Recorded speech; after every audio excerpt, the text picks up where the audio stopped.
नमस्कार, आप सभी का स्वागत डीडी न्यूज़ पर। आप देख रहे हैं सांकेतिक भाषा का हमारा विशेष बुलेटिन। आपके साथ मैं हूं मुकुल शर्मा, मेरे साथ मौजूद है मेरी सहयोगी मनीषा शर्मा। तमाम खबरों से आपको रूबरू कराएंगे, लेकिन सबसे पहले नजर डालते हैं हेडलाइंस पर। प्रधानमंत्री नरेंद्र मोदी गुजरात के 2 दिन के दौरे पर। आज दाहोद और भुज में 77,000 करोड़ रुपए से अधिक की विकास परियोजनाओं की करेंगे शुरुआत।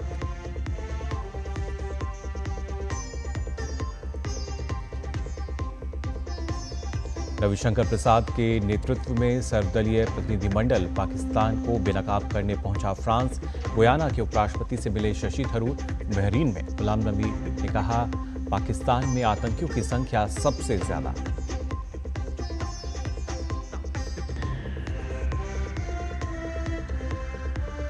भारत और मालदीव के बीच द्वितीय उच्चस्तरीय कोर ग्रुप की बैठक नई दिल्ली में आज।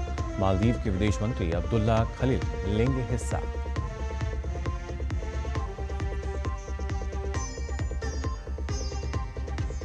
गृह मंत्री अमित शाह 3 दिवसीय दौरे पर पहुंचे महाराष्ट्र।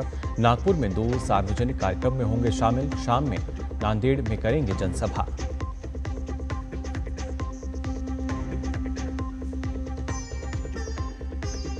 महाराष्ट्र कर्नाटक में गोवा में मानसून ने दी दस्तक। मुंबई में बारिश से अनेक जगहों पर जल जमाव।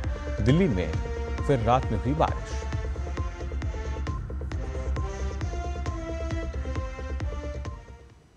और आइए अब खबरें देखते हैं विस्तार से। आपको बता दें, प्रधानमंत्री नरेंद्र मोदी आज से गुजरात के 2 दिन के दौरे पर रहेंगे। आज पीएम मोदी दाहोद में लोकोमोटिव विनिर्माण संयंत्र राष्ट्र को समर्पित करेंगे और इलेक्ट्रिक लोकोमोटिव को हरी झंडी भी दिखाएंगे। इसके अलावा पीएम दाहोद में करीब 24,000 करोड़ रुपए की लागत की कई विकास परियोजनाओं का शिलान्यास और लोकार्पण करेंगे। वहीं प्रधानमंत्री आज शाम में भुज में 53,400 करोड़ रुपए से अधिक की लागत की कई विकास परियोजनाओं का शिलान्यास और लोकार्पण करेंगे। इसके अलावा प्रधानमंत्री मोदी का आज वडोदरा, भुज और अहमदाबाद में रोड शो का भी कार्यक्रम है। पीएम मोदी अपने दौरे के दूसरे दिन कल गांधीनगर में गुजरात शहरी विकास की 20वीं वर्षगांठ के समारोह में भाग लेंगे और शहरी विकास वर्ष 2025 का शुभारंभ भी करेंगे।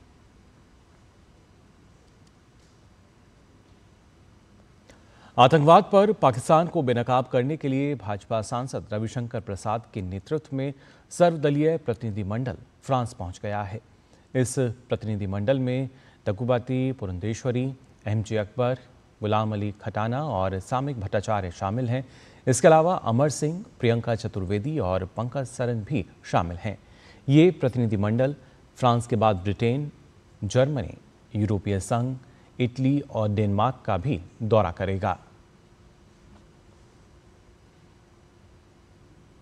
कांग्रेस सांसद शशि थरूर के नेतृत्व में सर्वदलीय प्रतिनिधिमंडल ने गुयाना के उपराष्ट्रपति भरत जगदेव से मुलाकात की।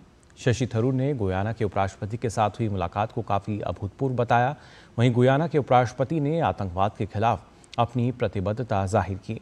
उन्होंने कहा कि आतंकवादी गतिविधियों को अंजाम देने वाले सभी लोगों को न्याय के कटघरे में लाया जाना चाहिए। भाजपा सांसद वैजयंत पांडा के नेतृत्व वाला सर्वदलीय प्रतिनिधिमंडल बहरीन से कुवैत के लिए रवाना हो गया है। ये प्रतिनिधिमंडल आज से 27 मई तक कुवैत के दौरे पर रहेगा। कुवैत की अपनी यात्रा के दौरान प्रतिनिधिमंडल कुवैत सरकार के वरिष्ठ गणमान्य व्यक्तियों, नागरिक समाज के प्रमुख सदस्यों, थिंक टैंकों, मीडिया और भारतीय प्रवासियों के साथ बातचीत करेगा। इस प्रतिनिधिमंडल में निशिकांत दुबे, फॉकनोन कोन्याक, रेखा शर्मा, असुद्दीन ओवैसी, सतनाम सिंह संधू, गुलाम नबी आज़ाद और हर्षवर्धन श्रृंगला शामिल हैं।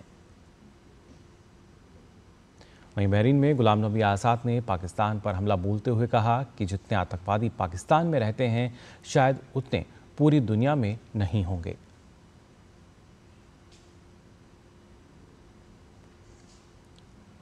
शिवसेना सांसद श्रीकांत शिंदे के नेतृत्व में एक सर्वदलीय प्रतिनिधिमंडल कांगो के दौरे पर है। प्रतिनिधिमंडल की सदस्य बांसुरी स्वराज ने कहा कि ऑपरेशन सिंदूर केवल एक सैन्य अभियान नहीं था, बल्कि ये न्याय का नया संकल्प है जो भारत ने विश्व के सामने प्रस्तुत किया है।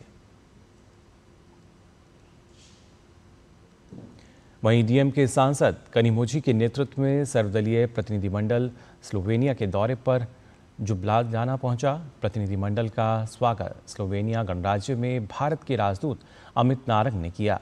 इससे पहले दल ने रूस का दौरा किया था। कनिमोझी ने कहा कि रूस हमारी कार्रवाई से सहमत है।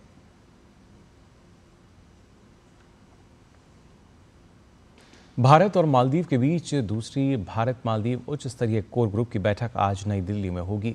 इस बैठक में भाग लेने के लिए मालदीव के विदेश मंत्री अब्दुल्ला खलील कल भारत के दौरे पर नई दिल्ली पहुंचे। मालदीव के विदेश मंत्री के साथ उच्च स्तरीय प्रतिनिधिमंडल 3 दिन के दौरे पर है। यह इस साल उनकी तीसरी भारत यात्रा है। मालदीव के विदेश मंत्री आज विदेश मंत्री डॉक्टर एस जयशंकर के साथ द्विपक्षीय वार्ता करेंगे। गृह मंत्री अमित शाह महाराष्ट्र के 3 दिवसीय दौरे पर हैं। अमित शाह आज सबसे पहले नागपुर के जामठा में नेशनल कैंसर इंस्टीट्यूट में आयोजित एक कार्यक्रम में शामिल होंगे। इसके बाद वह चिंचोली गांव में राष्ट्रीय फॉरेंसिक विश्वविद्यालय के उप केंद्र की आधारशिला रखेंगे। नागपुर के बाद अमित शाह आज ही नांदेड़ पहुंचेंगे, जहां वो महाराष्ट्र के पूर्व मुख्यमंत्री वसंतराव नाईक की एक प्रतिमा का अनावरण करेंगे। इसके बाद वो नांदेड़ में एक जनसभा को भी संबोधित करेंगे। अमित शाह का आज शाम नांदेड़ में भाजपा के महानगर कार्यालय में उद्घाटन करने का भी कार्यक्रम है। बात मानसून की। दक्षिण पश्चिम मानसून महाराष्ट्र पहुंच चुका है और अगले 3 दिनों में इसके मुंबई और अन्य कुछ हिस्सों में पहुंचने की उम्मीद है।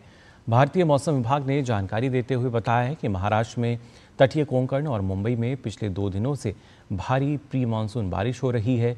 मानसून इस बार महाराष्ट्र के दक्षिणी हिस्से देवगढ़ में प्रवेश कर गया है। मुंबई में कल कई इलाकों में बारिश होने के कारण जल जमाव की स्थिति बन गई। वहीं केरल में कल भारी बारिश हुई।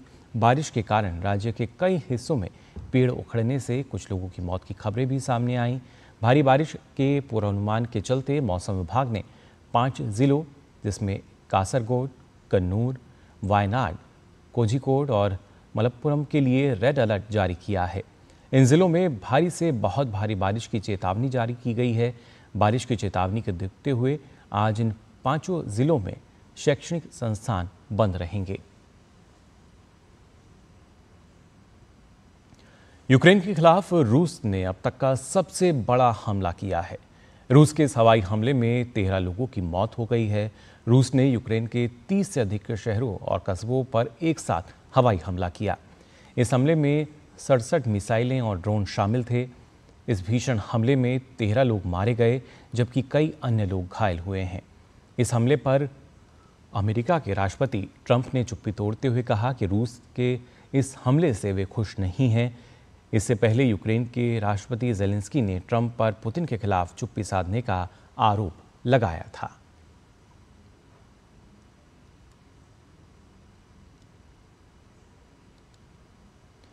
तो फिलहाल के लिए सांकेतिक भाषा के इस विशेष बुलेटिन में बस इतना ही। मुझे और मेरी सहयोगी को दीजिए अनुमति। नमस्कार।